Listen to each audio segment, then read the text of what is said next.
میرے ماں باپ نے میری شادی اپنی مرضی سے اپنے دور کے رشتہ داروں میں طے کر دی تھی۔ یہ لوگ ابو کے خاندان کے دور کے رشتہ دار تھے۔ ویسے تو ان لوگوں سے زیادہ ملنا ملانا نہیں تھا، مگر شادیوں میں اور دیگر تقریبات میں ایک دوسرے سے سامنا ہوتا رہتا تھا۔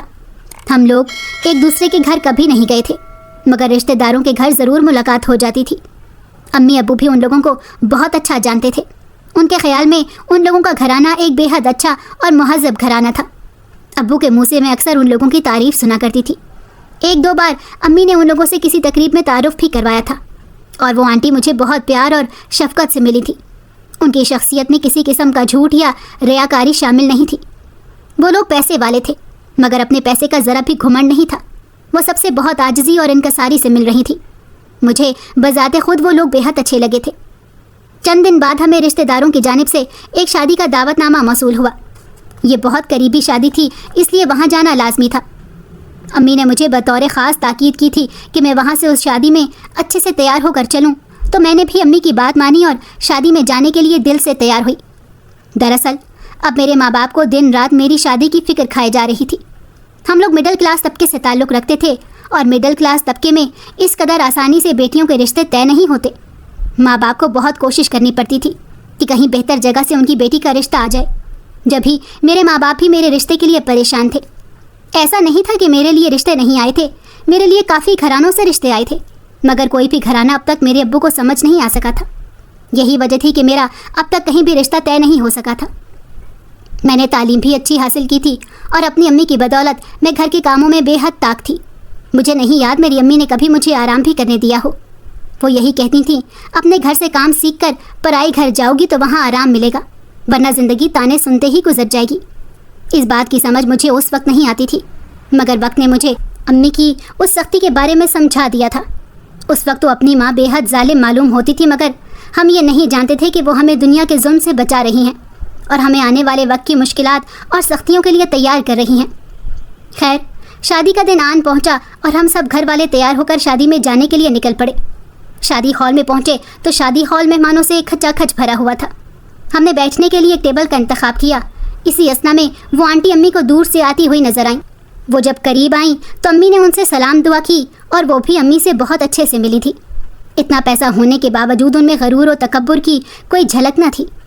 امی نے ان آنٹی سے میرا بھی تعارف کروایا تھا۔ انہوں نے مجھے اوپر سے نیچے تک بغور دیکھا اور مجھ سے بھی بہت پیار و محبت سے پیش آئیں۔ کچھ دیر تک وہ امی کے پاس بیٹھی ان سے باتیں کرتی رہیں اور کن اکھیوں سے میرا بھی جائزہ لیتی رہیں۔ میں ان کی نظروں سے نروس سی ہونے لگی، ادھر ادھر دیکھنے لگی تو وہ مسکرا کر امی سے دوبارہ باتوں میں مصروف ہو گئیں۔ تقریب اپنے اختتام کو پہنچی تو ہم لوگ بھی میزبان سے رخصت لے کر گھر روانہ ہو گئے۔ چند دن گزرے تو تایا ابو ہمارے گھر تشریف لے آئے۔ تایا ابو میرے ابو کے بڑے بھائی تھے، اور ان کا گھر ہمارے گھر سے کچھ فاصلے پر ہی تھا۔ جب ہی ان کا آنا جانا ہمارے گھر میں لگا رہتا تھا، اور ہم لوگ بھی ان کے گھر آتے جاتے رہتے تھے۔ جس وقت تایا ابو ہمارے گھر آئے اس وقت میں اپنے کمرے میں آرام کر رہی تھی۔ وہ آج بطور خاص ابو سے ملنے گھر آئے تھے۔ جب انہوں نے ابو سے اپنے آنے کا اصل مقصد اور مدعا بیان کیا تو ابو سوچ میں پڑ گئے۔ ابو کے انہیں رشتہ داروں نے تایا ابو سے اپنے بیٹے کے لیے میرے رشتے کے متعلق بات کی تھی، اور رشتہ لے کر تایا ابو کو ہمارے گھر بھجوایا تھا۔ امی تو اس رشتے کا سن کر بے حد خوش ہوئیں، مگر ابو گہری سوچ میں غرق ہو گئے۔ ایسا نہیں تھا کہ اس رشتے کے آنے سے ابو خوش نہیں تھے، بلکہ بے حد خوش تھے، مگر ہم لوگ ایک مڈل کلاس گھرانے سے تعلق رکھتے تھے اور وہ لوگ اچھے کھاتے پیتے گھرانے سے تعلق رکھتے تھے۔ پیسے کا یہ فرق ہمارے بیچ میں حائل ہو رہا تھا۔ ابو کو سوچوں میں گھرا دیکھ کر تایا ابو نے میرے ابو کو مشورہ دیا کہ وہ یہ رشتہ ہاتھ سے نہ جانے دیں، کیونکہ ایسے رشتے روز روز نہیں ملا کرتے۔ تایا ابو نے ان کے گھرانے کی بھی بہت تعریف کی، کیونکہ ان کے شوہر سے تایا ابو کی بے حد اچھی دعا سلام تھی، اور تایا ابو ان لوگوں کو زیادہ قریب سے جانتے تھے۔ تایا ابو کے کہنے پر ابو نے اس رشتے کے لیے حامی بھر لی اور ان لوگوں کو اپنے گھر کھانے پر مدعو کر لیا۔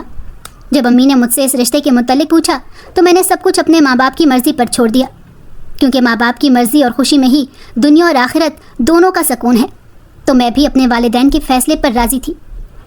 کچھ دن بعد وہ لوگ ہمارے گھر تشریف لے آئے اور ساتھ میں مٹھائی کے ٹوکرے بھی لائے تھے۔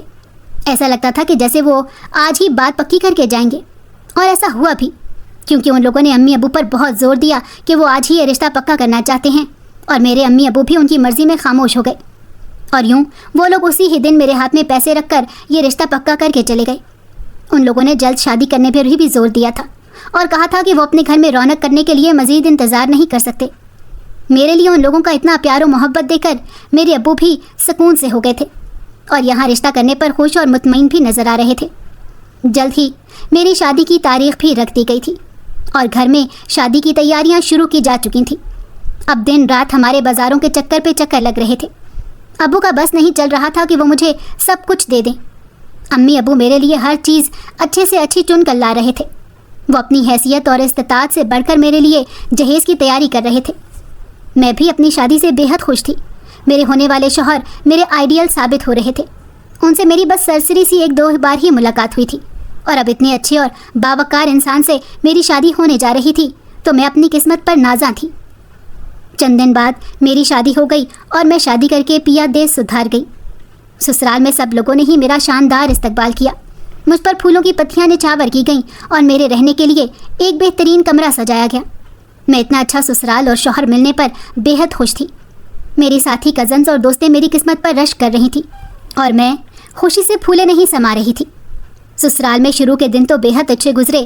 سبھی مجھے پلکوں پر بٹھا کر رکھے ہوئے تھے۔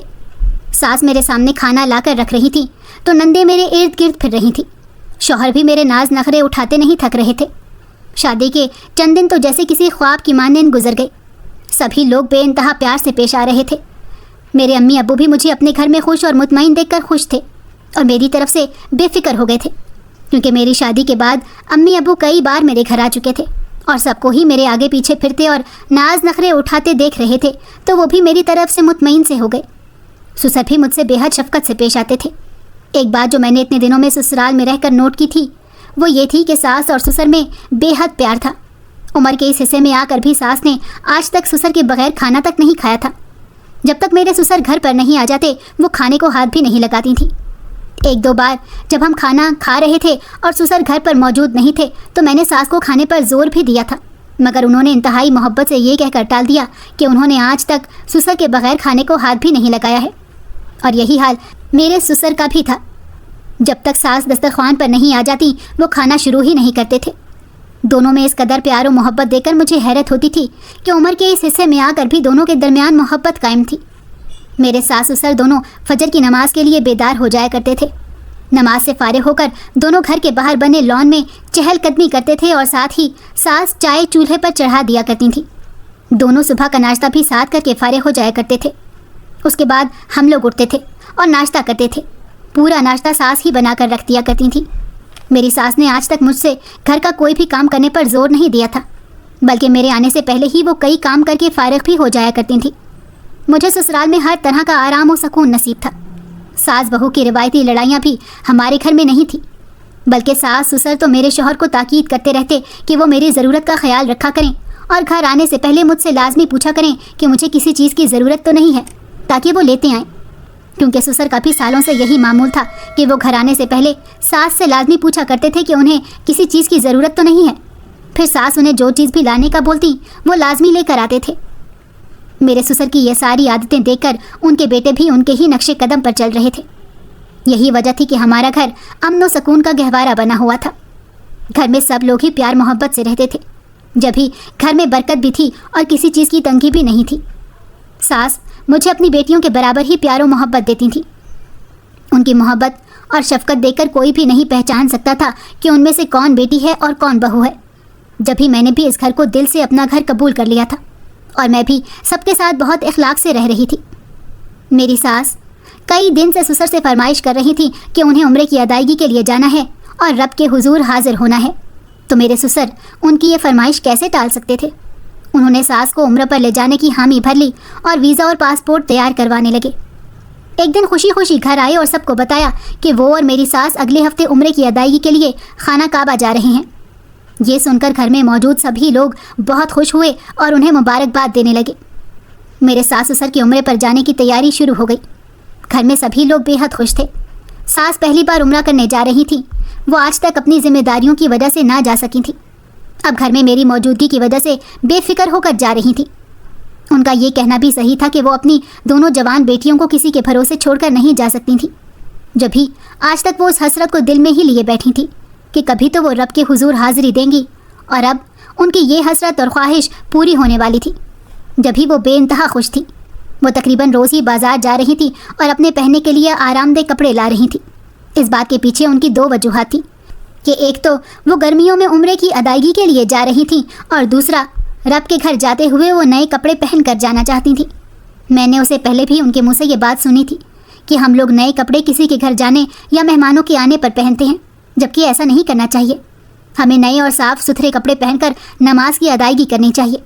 ہمیں اللہ سے ملنے کے لیے بھی اہتمام کرنا چاہیے۔ جبھی وہ پورے اہتمام کے ساتھ وہاں جانے کی تیاریاں کر رہی تھی، میں بھی ان کے ساتھ ان کی تیاریوں میں بڑھ چڑھ کر شریک ہو رہی تھی۔ آخرکار میرے ساس سسر کے عمرے پر جانے کا دن آن پہنچا۔ ہم سب لوگ ہی انہیں چھوڑنے ایئرپورٹ گئے تھے۔ ساس نے جاتے ہوئے سب سے پیار کیا تھا اور مجھے پیار سے گلے بھی لگایا تھا، تو سسر نے شفقت سے میرے سر پر ہاتھ پھیرا تھا۔ ساس جاتے ہوئے مجھے گھر کا خیال اچھی طرح رکھنے کی تاکید کرنے لگی اور اپنی دونوں بیٹیوں کی بھی ذمہ داری مجھے سونپ دی۔ میں نے انہیں یقین دلایا کہ میں ان کی بیٹیوں کا اور گھر کا بہت اچھے سے خیال رکھوں گی۔ میری اس بات پر وہ مطمئن ہو گئیں۔ جب تک وہ لوگ نہیں چلے گئے ہم لوگ کافی دیر تک وہاں موجود رہے۔ پھر ان کے جانے کے بعد ہم لوگ گھر آ گئے۔ گھر آتے ساتھ ہی کئی کام میرے منتظر تھے۔ اب گھر سنبھالنا میری ہی ذمہ داری تھی۔ ساس تو ساری ذمہ داری مجھے سونپ کر سکون سے عمرے کی ادائیگی کے لیے روانہ ہو گئی تھی، مگر میرے لیے یہ ایک مشکل مرحلہ ہونے والا تھا۔ مگر اس میں بھی میری دونوں نندوں نے میری بہت مدد کی۔ ہم لوگ بالکل بہنوں اور دوستوں کی طرح رہتے تھے۔ جب ہی سارا کام منٹوں میں ہو گیا تھا۔ چند گھنٹے بعد سسر کا فون آیا اور انہوں نے ہمیں بتایا کہ وہ لوگ مدینہ پہنچ گئے ہیں۔ یہ سن کر ہم لوگ بہت خوش ہوئے اور ان دونوں کو اپنا خیال رکھنے کی تاکید کر کے فون بند کر دیا۔ میرے ساس سسر کو عمرے پر گئے چوتھا دن ہونے کو آ رہا تھا۔ وہ لوگ ابھی تک مدینہ میں ہی موجود تھے اور بے حد خوش تھے۔ ایک دو دن بعد سنا کہ وہ لوگ مکہ کے لیے روانہ ہو گئے ہیں۔ سب گھر والوں نے ان دونوں کے سے اپنے اپنے لیے دعا کرنے کی بھی درخواست کی تھی۔ اب ساس سسر کو گئے ایک ہفتے سے زیادہ کا وقت ہو گیا تھا اور وہ لوگ اب مکہ میں موجود تھے۔ ایک دن ہم لوگوں نے سنا کہ وہاں میری ساس کی طبیعت شدید خراب ہو گئی ہے۔ سب نے یہی جانا کہ گرمی کا موسم تھا اور گرمی بھی غضب کی پڑ رہی تھی۔ جب ہی میری ساس کی طبیعت خراب ہے، یہ سن کر ہم لوگ پریشان ہو گئے اور ساس کو اپنا خیال رکھنے کی تاکید کرنے لگے۔ ایک دو دن بعد ان کی طبیعت میں بہتری آئی تو ہم لوگ بھی مطمئن ہو گئے اور ایک بار پھر زندگی کی گاڑی چل پڑی، ورنہ ان کی طبیعت کا سن کر گھر میں سبھی لوگ بے حد پریشان ہو گئے تھے۔ رات کو سسر کا فون آیا تو انہوں نے بتایا کہ وہ لوگ عمرہ ادا کر چکے ہیں اور ابھی مزید عمرہ ادا کرنے کا ان کا ارادہ تھا۔ اس رات ہماری ساس سے بھی بات ہوئی تھی اور کافی دیر تک ہوتی رہی تھی۔ وہاں جانے کی خوشی ان کی آواز سے جھلک رہی تھی۔ اب ان کی طبیعت میں بیماری کا شائبہ تک نہیں تھا۔ انہوں نے ہمیں خوشی سے بتایا کہ کل بھی وہ لوگ دوبارہ عمرے کی ادائیگی کے لیے جائیں گے اور وہاں سب کے لیے دعا کریں گے۔ وہ مجھ سے گھر کر متعلق پوچھنے لگیں تو میں نے انہیں یہ کہہ کر مطمئن کر دیا کہ گھر میں سب کچھ ٹھیک ہے، بس وہ اپنی طبیعت کا اور صحت کا خیال رکھیں۔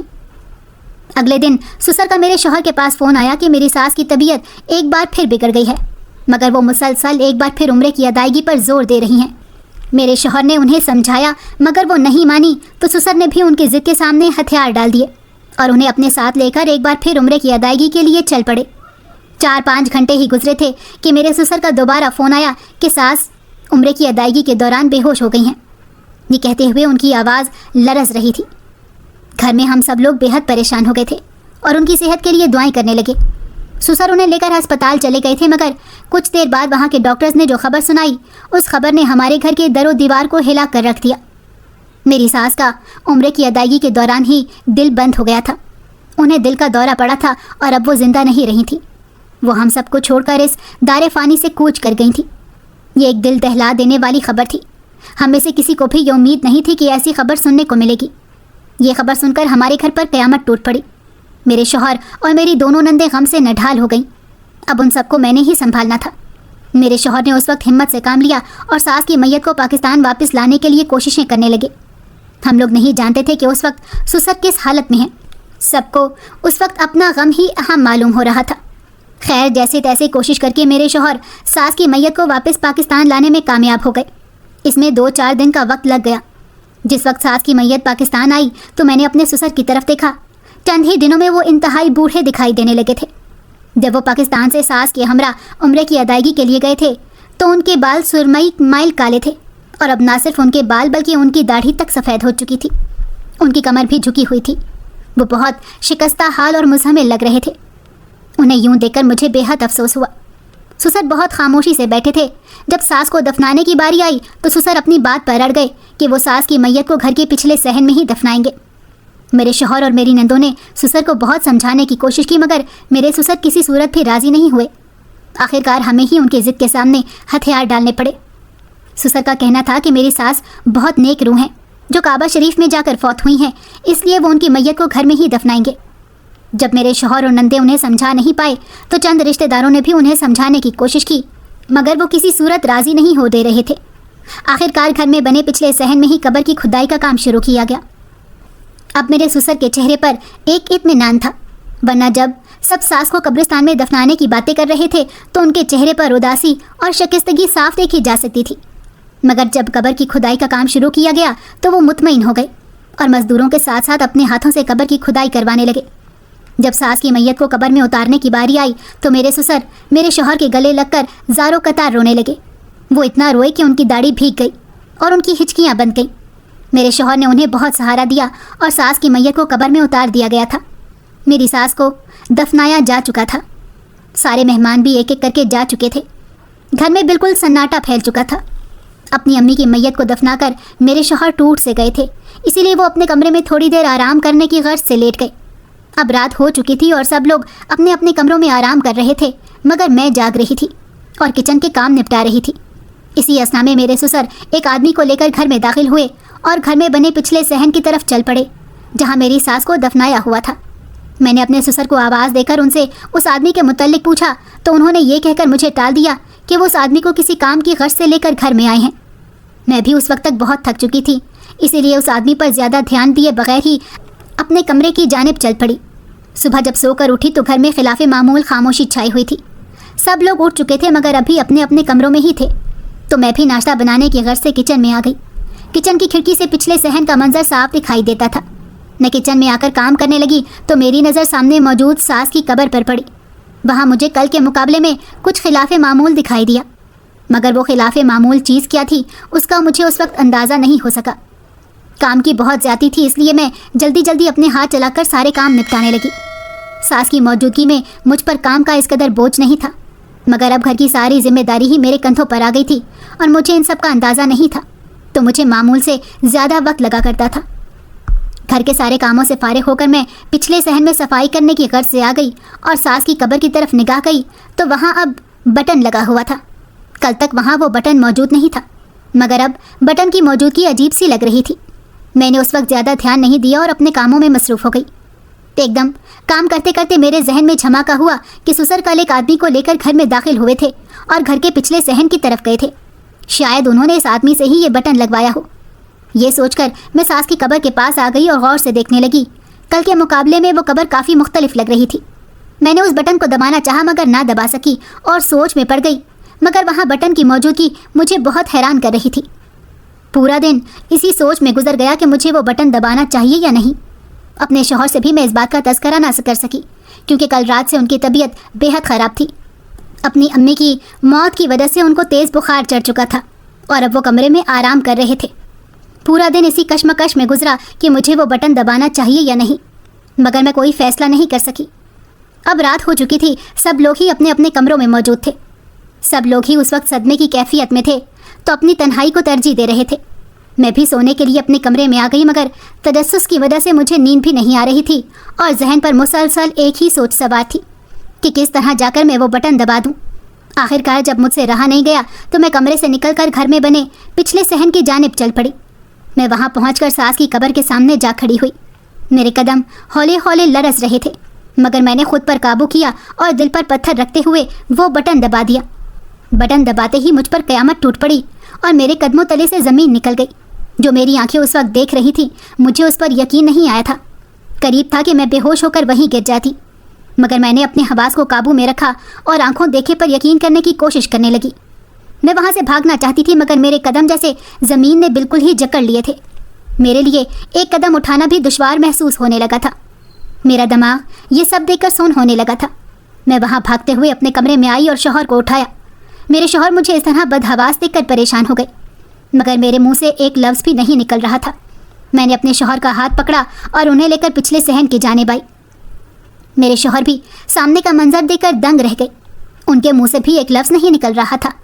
جیسے ہی میں نے وہ بٹن دبایا تھا، ساس کی قبر پر رکھی سلیں خود کار طریقے سے ہٹ گئی تھیں۔ دراصل میرے سسر کل جس آدمی کو گھر لائے تھے، انہوں نے ہی اس سے یہ کام کروایا تھا۔ میں نے اپنے شوہر کو پوری کہانی سنائی۔ وہ بھی مبتلائے حیرت بس خاموشی سے کھڑے تھے۔ انہوں نے آگے بڑھ کر دوبارہ وہ بٹن دبایا تو میری ساس کی قبر دوبارہ بند ہو گئی۔ میرے شوہر سر پکڑ کر بیٹھ گئے۔ میرے شوہر نے اسی وقت جا کر میرے سسر کو جگایا اور ان سے میری ساس کی قبر کے متعلق پوچھا۔ میرے سسر پہلے تو گڑبڑا گئے اور پھر زاروں قطار رونے لگے۔ وہ صرف اور صرف روئے ہی جا رہے تھے، مگر کچھ بھی بول نہیں پا رہے تھے۔ کافی دیر رونے کے بعد جب ان کا دل ہلکا ہوا تو انہوں نے بولنا شروع کیا کہ وہ زندگی کے اس حصے میں تنہا نہیں رہنا چاہتے، اسی لیے انہوں نے ساس کی قبر میں یہ سسٹم لگوایا ہے تاکہ وہ جب بھی اکیلا پن اور تنہائی محسوس کریں تو میری ساس سے جا کر باتیں کر لیا کریں۔ میرے شوہر سسر کی غیر ہوتی حالت کو دیکھ کر خاموش ہو گئے اور اگلی صبح اٹھتے ہی انہوں نے سب سے پہلا یہ کام کیا کہ ساس کی میت کو گھر کے پچھلے صحن سے نکلوا کر قبرستان میں دفنا دیا۔ میرے سسر نے اس بات پر گھر میں بہت شور مچایا اور پورا گھر سر پر اٹھا لیا، مگر میرے شوہر نے ان کی کوئی بات نہیں سنی اور ساس کو قبرستان میں دفنا دیا۔ ساس کی میت کو دفنا کر میرے شوہر فارغ ہو کر گھر آئے تو میرے سسر کو اپنے ساتھ چلنے کے لیے کہا۔ سسر کہیں بھی جانے کے بعد راضی نہیں تھے، مگر میرے شوہر ضد کر کے انہیں اپنے ساتھ لے گئے۔ وہ انہیں گھر سے لے کر سیدھا ذہنی امراض کے اسپتال پہنچے اور وہاں پہنچ کر انہوں نے میرے سسر کو ذہنی امراض کے ماہر کے پاس لے گئے اور انہیں پوری بات بتائی۔ ساس کے انتقال سے لے کر قبر کھلنے تک کا سارا واقعہ انہوں نے ڈاکٹر کی گوش گزار کیا۔ ڈاکٹر نے پوری بات بہت توجہ سے سنی اور میرے سسر کا چیک اپ کرنے لگے۔ ڈاکٹر نے سسر سے چند سوالات کیے اور میرے شوہر کو اکیلے میں بلا کر کہنے لگے کہ میرے سسر کے دماغ پر میری ساس کی موت کا شدید اثر ہوا ہے۔ انہوں نے میری ساس کو اپنے سامنے ہی دم توڑتے ہوئے دیکھا تھا۔ اس بات نے ان کے دماغ پر گہرا اثر مرتب کیا تھا۔ جب ہی میرے سسر کا دماغ میری ساس کی موت کو قبول کرنے سے قاصر ہو رہا تھا۔ ڈاکٹر نے میرے سسر کا بہت خیال رکھنے کی تاکید کی اور ساتھ میں ہی چند دوائیاں بھی ان کے لیے لکھ دیں۔ میرے شوہر جب سسر کو لے کر آئے تو انہوں نے ساری بات ہمیں بتائی اور ان کا خیال رکھنے کی سختی سے تاکید کی، اور ساتھ یہ بھی کہا کہ میری ساس کا کوئی بھی ذکر وہ ان کے سامنے نہ کریں، ورنہ ان کا دماغ اس ایک جگہ ہی اٹکا رہے گا۔ اس کے بعد ہم لوگوں نے سسر کا بہت خیال رکھا۔ آہستہ آہستہ آخرکار میرے سسر ٹھیک ہو گئے۔ اب وہ ہر روز ساس کی قبر پر جا کر فاتحہ خوانی کرتے ہیں۔